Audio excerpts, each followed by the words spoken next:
The tools experts use to restore and improve films get more sophisticated every day. When Universal Pictures works on a movie like Phantom of the Opera, the film literally gets hooked to a computer, which records all the different exposures needed to properly print each separate scene. 50 years ago, it was all done by hand.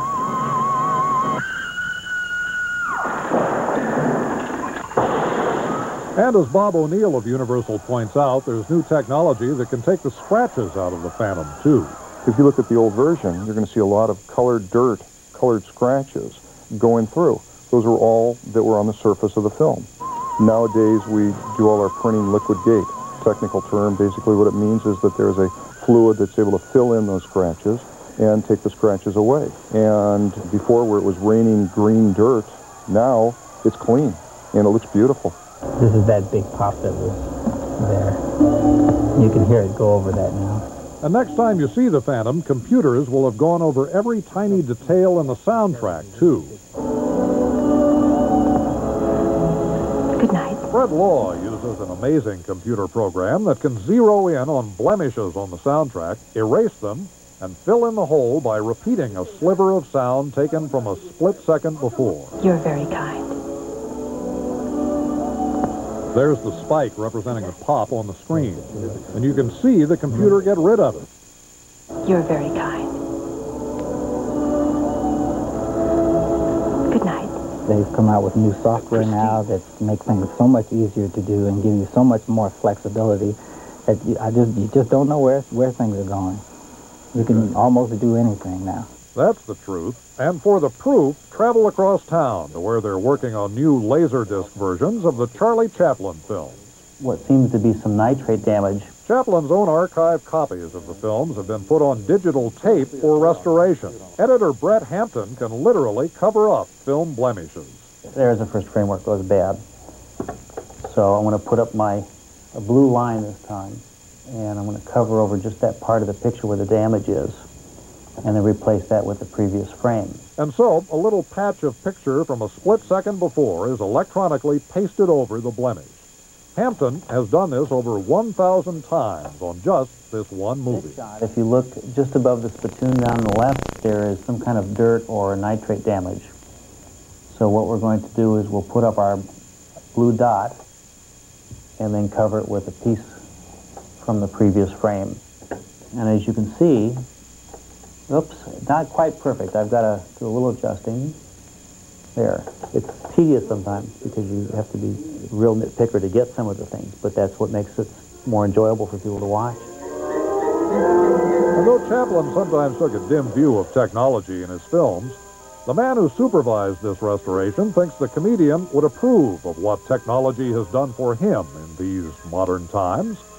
Film historian David Shepard. It was clear that he wanted to represent these films to new audiences. He was always frustrated by lack of quality. He wanted beautiful prints, he wanted beautiful sound. The fact that we can achieve this would please him.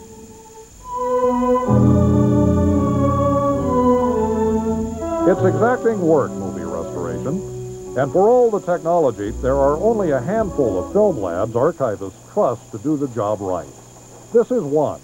YCM Labs in Burbank, California, near the Disney, Warner, and Universal Studios. And sir.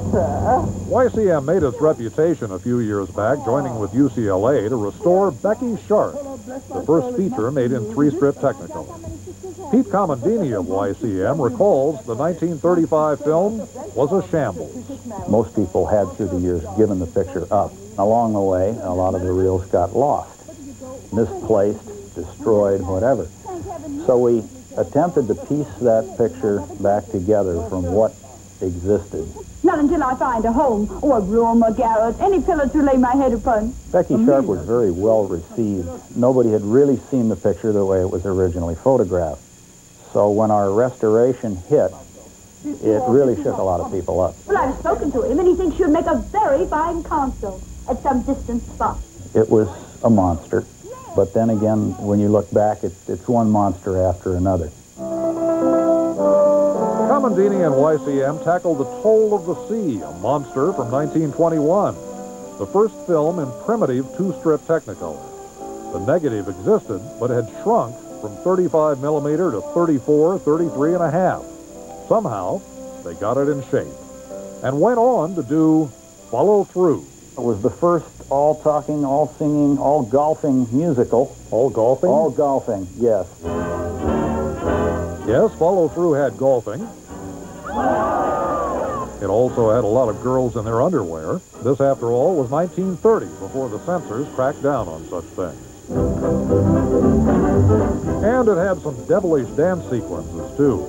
For years, all that existed of this film was a very beat-up print. But when Follow Through's original negative was discovered in Universal's vaults, YCM went to work on it, clearing the cobwebs away.